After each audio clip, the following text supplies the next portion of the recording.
This is the Swarm and Shoot Football Show with me, Manny Matsakis, the head football coach at Defiance College, where we feature Defiance College football and everything that influences our program. This show is brought to you by our friends at Big B Coffee, right across the street here on North Clinton Street. And it's literally right across from our offices. They do a fantastic job, and they support our program and this particular podcast. Get the finest coffee beverages in Defiance, as well as great pastries, breakfast sandwiches to start your day off and get a pick-me-up in the afternoon. Today's episode is episode number 23. Lynn Groll will interview some of our all-conference players and ask them about their contribution to building the foundation of our football program. In this next episode, you will hear from Stephen Lucas, Rigo Vila, and Damon Thomas. And welcome back to the Swarm and Shoot Football Podcast. We have freshman defensive lineman Damon Thomas with us here, a California guy. What brought you to Defiance? What made Defiance College special for you, first of all, Damon? I always wanted to go away for college. Yeah. And when Coach Shank texted my stepdad, it kind of seemed fitting. Yeah. Have you adjusted to the weather yet? We've had a little bit of snow. Yeah. It's been a little cold. A little cold for you? Yeah, it's been not too hard. Not too bad. Yeah. Take me through this season. Give me kind of your assessment, good, bad, and different. What did you kind of feel like the 2019 season went for you guys? I felt like it was a good stepping stone for next year. Mm-hmm. Capping the season off with that win versus Bluffton, getting the hammer back. So I felt like that was pretty good. Yeah. How quickly did you learn about the Bluffton rivalry? When was it right when you got here, or was it kind of last week when the game was? I think it was right around last week. It was practice and yeah. Started hearing the alumni. Yeah, everybody talking about it. What does that win, do you feel like, mean for this team going forward into the off season here? I feel like it's a big win. It shows that we're improving slightly. Mm-hmm. So we could tell recruits coming in we're changing something. When we have the hammer, we're not gonna get the hammer back ever. Yeah. Biggest strength do you feel like that this defense has that they can take into 2020, Damon? We're all a bunch of hardworking guys, so we're gonna put the time in the weight room and on the field, off the field, in the classroom. Yeah. So I feel like we have that going for us. Yeah. How quickly have you adjusted to the college game? Did it take a little bit to the classes, practices, the time commitment, and those sorts of things from high school ball? I think it was more the mental side, Mm-hmm. Staying focused all the time, even though if you're not playing. I think that was the hardest adjustment for me. Yep. What are your goals for this offseason? Where do you feel like you have to get better? The weight room for sure. Yeah. Has that been a big change for you too? Has that been kind of a shock in how much you have to lift at the college game and those sorts of things? I heard it all through high school. Mm-hmm. I was always the smallest defensive lineman, so okay. I'm used to hearing that, so I had to. Yeah. For sure. Yeah. Defensive lineman in high school as well? Yep. Yeah. Okay. All right. Take me through maybe the young guys. What do you feel like this young group can do for the future of this program, Damon? We could bring a conference championship back to DC. Yeah. That's your goals? Yep. Yeah. How about the older guys and kind of what they did for you and mentored you? I know there wasn't a lot of them, but what did those guys mean to you, and also kind of the seniors sending them out on a win against Bluffton? They really taught us I think the speed of the game Mm-hmm. and how it's so much different than high school. And sending them out on the win was really special because they've been here for 4 years. It's kind of tough. Yeah. After even playing 1 year, it's kind of how can you do it 4 more? Yeah. Take me through the coaching staff and what they've meant to you, because there's some great coaches here. What have they maybe meant to you and mentored you, taught you about football, maybe also about life, I guess, Damon? We had to read this book for our summer reading. It's called Pound the Stone. Okay. Which taught me a lot about the mentally grind of the game, and trying to fall in love with it. Mm-hmm. They really taught me about that and just the fundamentals of the game. Yeah. All that. Where do you feel like team-wise, where does this team have to improve in the offseason, and maybe that's something that you take ownership of as a leadership role, and to get this team better for 2020? Sorry, repeat that, please. Just where does the team have to get better, do you feel like, going into the 2020 season? I feel like we have to prove every part of the game. Mm-hmm. I feel like we just got to come out next year and ball. Yeah, sounds good. We'll wish you good luck here in the off season, and we'll see you next season, Damon. Appreciate it so much. Thank you. Welcome back to the Swarm and Shoot Football Podcast. We have junior defensive back Stephen Lucas, another all-conference guy, joining us. A Michigan guy. You a Michigan fan? Yes, sir. All right. That's what I like to hear. U of M all day. There we go. Terry was in here earlier yapping about the Buckeyes. Oh, my goodness. He said 35-14. What do you think of that? That's definitely not going to happen. I agree with you, man. That's definitely not Michigan's back, huh, man? Mm-hmm. All right. Take me through this season. I know it finished the way you wanted, but the first 9 weeks were not. What is kind of your assessment of the 2019 season, Stephen? I felt like that we just needed more, like, leaders on the team, and we felt like we needed, like, from the freshmen to, like, look up to some people. And I felt like that we had some players with that capability of doing that. It's just that we didn't amount to it because of the fact that what our season was going to and what the record was, and everybody just felt so down. But we always got to be able to, like, keep up the spirit that the good things are going to happen around the season. So that's how I feel like it was going. Yeah. What do you take into this offseason, or do you have to get better, the team get better, those sorts of things? Definitely, I have to get better at some things, and definitely the team's going to have to get better with the offseason. And we're all going to, like, right now we're all, like, collabing with each other, and, like, either it's, like, working on, like, we playing basketball or, like, free time, just, like, anything to get our bodies in shape. And that's what we're doing right now as a team. That what we got right now, that's what we're doing. Yep. Take me through why you came here. What was kind of the background for you to come to Defiance College? What made Defiance College special for you, Stephen?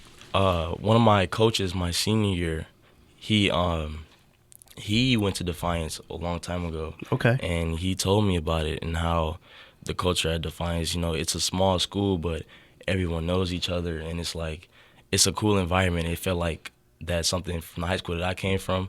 Since it was so small, I felt like maybe a smaller environment would be good for me because especially for academic-wise, that it would be better for me to connect with people because I like to get around more. I like to be noticed. So, like, for me being at a small school, I felt like that would have been cool. So I contacted the coach here, and I told him about my coach that from my senior year. He was like, okay, that's cool. And then I came through, and I went on a visit, and the campus was pretty nice. I like the colors. The purple is nice. And everything about the environment was pretty chill for me. Yeah. Mm-hmm. Coach Matsakis comes a year ago. What has this coaching staff kind of meant to you to have guys with this kind of experience, maybe this kind of clout with Coach Johnson playing in the NFL, Big Ten, 4 years at Iowa, those sorts of things? What has this coaching staff kind of meant to you? Definitely, it made me, like, think bigger and better things. I felt like from this year, it made me motivate myself more as a player to better myself overall and become not so much as just playing to be playing football, just be playing football, but from teaching others and be able to, like, grow as a human, as a man, and just, like, from, like, the football perspective, I mean, it's been a blessing. Sure, it's been a blessing. Yeah. What is your favorite part about playing football here at Defiance College, or maybe there's a few things? Favorite part? Definitely the Bluffton game. Yeah. That's always the favorite game that I always look forward to every time. Even though the years before I didn't play as much, but when you're in the game, it's a different experience. Yeah. And I love every moment of it. How quickly did you learn about the Bluffton game when you got here as a freshman? Oh man, I learned right away. Right away. As soon as what happened freshman year, I mean, that's a long time ago. We lost freshman year, but they came up to our sideline and woo, and they was just doing all this talking and stuff. I'm like, man, even though I ain't play, I'm gonna have my boys back. Like, even though I'm still gonna be there. And ever since then, I was like, oh yeah, when we take that hammer back, it's gonna be something. And this year we did it. Yeah. Take me through the feeling of having your hands on that hammer this season. Definitely, it was big. It was heavy. And it felt powerful. Mm-hmm. It felt like through everything that happened this season, that was definitely like the moment. Yeah. What kept you guys together? I know you were 0-9. Things did not go well. What kept you guys together to come out and play like you did against Bluffton, do you feel like? Definitely the coaches by not giving up on players. They're telling us that we have to keep fighting every single day and working hard in practice, and that we have to be able to, like, the coaches themselves, they can't do it every day in practice. They're not with us every day. So they be trying to preach to the players, like, look, to some of the players that we have to be more leaders off the field and get people minds right and be able to stick to the program and basically like don't leave that something's going to be special if we just stick on the track and believe. Yeah. Going into your senior season next season and kind of this off season, do you have a different mindset? Do you feel like you have to step up a little bit more to take on more of a leadership role? From what I've seen, I definitely have to step up and be more of a leader. I have things that I have to work on for myself, but knowing that I have things to work on for myself, it's going to better other people in the future overall. So by me being able to work on myself and being able to help myself, I'm going to be able to help other people my senior year and be able to carry that out in the future of Defiance. So. Yeah. Take me through the last month, 5 weeks, where you guys were extremely better defensively. What changed, do you feel like? What got you guys going kind of that last month of the season where you were shutting teams down pretty good? Definitely a personnel change at like different positions. I had moved from safety to like a hybrid type of linebacker safety, so I felt like I can be in the box more to help out on certain things. My boy Jay Red always holding down stuff in the back, so it was like more of like the people that we had on the field. We had a better chemistry with each other. We could be able to talk with each other and communicate. Yeah. You prefer that hybrid position, being up there at the line of scrimmage a little more? I like to hit things. Yeah. So yeah, it was cool. Were you a defensive guy in high school, or did you play a little offense as well? I played everything in high school. Okay. All right. I was receiver, DB, everything. Yeah. What are your goals for next season? I know you have only one more year left, but and maybe even after that, what kind of a foundation do you want to set kind of with a new coaching staff, a new regime here for Defiance College and those sorts of things? I want to set just like, of course, like a different like outlook on Defiance, but like me personally, I need to work on like my football-wise, like speed and stuff like that to be able to break off of things better. And team-wise, I just want to be able to say that no matter what's going to happen in the future, that we all going to be together and we all going to be brothers. And they know that we going to be able to look out for them no matter what the circumstances is. If we stick to the process, I think good things going to happen for Defiance. Yep. Appreciate it so much, Stephen. I know the program's in good hands with you as a senior next season. Good luck. Go out there, work hard this offseason, and we'll see you next season. Thanks so much. It, sir. Thank you. Thank you. Welcome back to the Swarm and Shoot Football Podcast. Joined by sophomore Rigo Villa, defensive lineman, all-conference. Good to have you here, Rigo. Thank you. I'm glad to be here. Fort Myers, Florida guy. What was the deciding factor for you to come to D.C., first of all? Well, throughout my recruiting process, I did have a couple offers, such as like Mount Union, Rockford, a couple other schools. But honestly, besides football, what did play a factor was wrestling, because I am a wrestler as well. So D.C., when I talked to the coaches at the time, they told me wrestling was coming back. So that ultimately played a big part in my decision to come to D.C. So since being here, I love it. I mean, football, wrestling, I've been enjoying my time. A quick turnaround. You're already into wrestling season, man. Yeah, I didn't get no day off except that Sunday after the Bluffton game, and then right into it Monday afternoon. Gotcha. Wow. Do you have a preference? Are you more of a football guy or wrestler guy, or do you kind of like them both the same? I love both sports the same because it's like near the end of football season, it's like I get the mentality of wrestling's right around the corner, so it's time to compete. And then when same thing as wrestling, so when wrestling's almost over, that summertime comes around, it's time to get back on the grind for football. Yeah. Obviously, wrestling helps you immensely for football. Take me through that. What aspects of wrestling help you as a defensive lineman for this football program? Hand fighting, ripping off blocks, pass rush, staying low because you never want to be too high as an interior guy because if not, the offensive linemen get their hand on you. It's a really tough game from there. But just the hand fighting, staying low, and really just aggression because in wrestling you never want to be getting one backed up. You want to be putting the pressure on the other guy. So that helps too. Brings an attitude with you. Yeah. I know the season ended the way you wanted with the win over Bluffton, 9 losses before that. Take me through the season. Give me kind of your analysis of it and kind of how it went from your standpoint. Personally, since last year, you know, I was a 2-year starter here, all 20 games in. So, I mean, this group of young guys we had got this year, it was a lot bigger. It was about a lot bigger class than what I had last year, and a lot more talent than we had. And I could see the glimpses of like greatness in the team. It just took a while for us to finally come together and actually put it to use and show what we can show. But coming into the spring, I'm confident in what we got going and what we can do with this team in the future. So throughout the year, it was just like it was a mental game more than a physical game for me as a sophomore, knowing what I wanted to achieve and for this team to achieve. So personally, I took it week by week, day by day. You get better every day. Never focus on the past, short-term memory. Yeah. Where do you feel like you have to get better, and then also team-wise, where do you personally have to get better? Where does the team have to get better this offseason? Me personally, I've never seen myself as a leadership role as a player because I've never been a vocal guy. I've always been the type to lead by example, just work hard and do what I have to do. So mentally, and I plan on trying to become more of a vocal leader for these young guys because whether I like it or not, I do have a lot of these guys that look up to me, and you know, it's kind of weird, but it's kind of like an honor, I could say, because you know, I actually have guys my age, or maybe even a class above me that look up to me as a player, and like probably someone they listen to as a leader. So I'm gonna try my best in their spring and just like to try to become a vocal leader that will become fall next year in camp time. I can establish that into the incoming freshmen of next class. So that's one thing I've been trying to work on myself. Mm-hmm. Is there a big difference where the program is right now than what it was at a year ago when you didn't have a lot of kids in the program? You had a big, incoming freshman class. Have you seen a change in the program right now? I have. I've seen a big change. I mean, the passion as well. I mean, last year I still got a couple friends from last year I still talk to that may have left home or transferred out to different programs.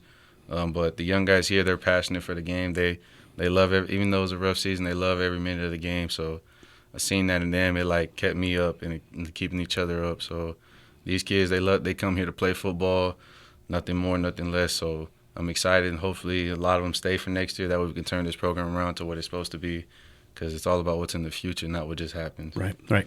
What maybe changed the last month of the season because this defense kind of took off? It got a lot better. Was there something that you can put your finger on that got this defensive unit going for you, Rigo? Probably, I would say Coach Johnson is a great coach. Even when he was just a DB's coach, a lot of his DBs, even linebackers, they loved him as a guy and as a coach. So when he took over as the DC in our final 4 games, I mean, if you go back and watch the film, you can see the difference in level of play that we brought towards those last 4 games, and just being a team and swarming behind him as a coach and listening to what he says. We really came together as a band of brothers, and we just played our hearts out. Though we didn't get some of the results we thought we would, we still ended the season with a victory. And Coach Johnson, with him, hopefully going to be the DC again next year.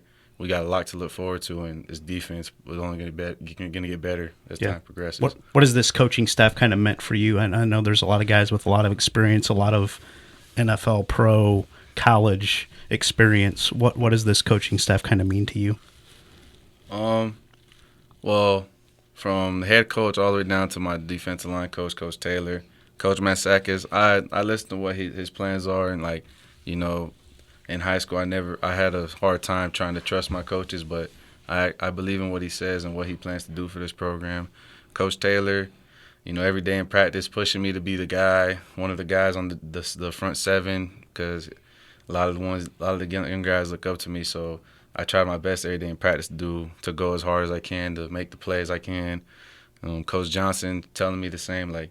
I played with guys that have as much heart and work ethic. You just got to keep working hard to keep getting better every day, and great things will come. So. Yep. Take me through the goals, your last 2 seasons here. Where do you want to see this program go the next 2 seasons, Rigo?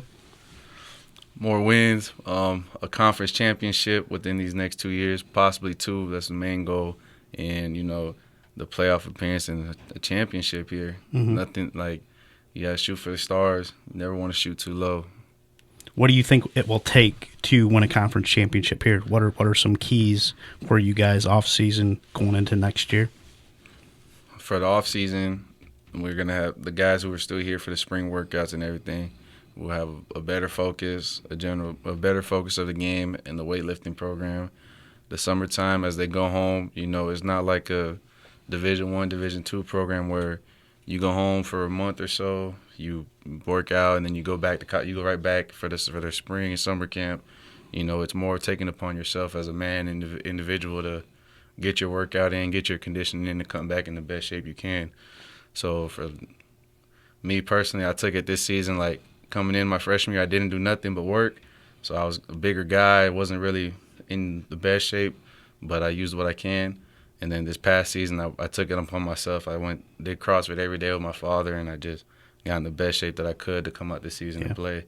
So for the advice of younger kids is just to work hard in the summer, no days off, and recover right too as well, because all the work you put in, you want to recover just as much too. That way your body isn't too damaged by the time you come for camp. Yeah. Was that a tough adjustment for you, going from not doing much in the off season to knowing what you have to do now to being hopefully a championship caliber team? Yeah, because you realize like I have talent, I can make plays off of talent, but you have to actually work hard and put in the time to actually become great, like some of the greats in the NFL and everyone before us. So you take it upon yourself deep inside. Like, if I want to be an all-conference player, be an All-American, I have to put in the work while no one's looking. So it wasn't a hard adjustment. It was just breaking old habits and actually waking up and doing it. So, I mean, it took a week or two, and once I finally got into routine, it just comes second nature. Sounds good. Thanks so much, Rigo. Good luck with wrestling here and in the off season. We'll see you next fall. Appreciate it so much. Thank you. Thank you for joining us on the Swarm and Shoot Football Show. If you're listening to this podcast, make sure to subscribe in iTunes. Give us a rating and comment on the show. If you're watching this on YouTube, subscribe to our YouTube channel by hitting the bell so you can get notifications when we release the next show. Feel free to comment below on this specific show. If you'd like to get all kinds of updates, go to our website at swarmandshoot.com, where you will be up to date on everything in our program. You will get this podcast from an audio version as well as the YouTube version, all on our website. You'll see feature articles on our current players and alumni, along with updates of everything that we can share with you that's going on in our program. Take a minute, subscribe with your email to receive regular alerts every time we update the website.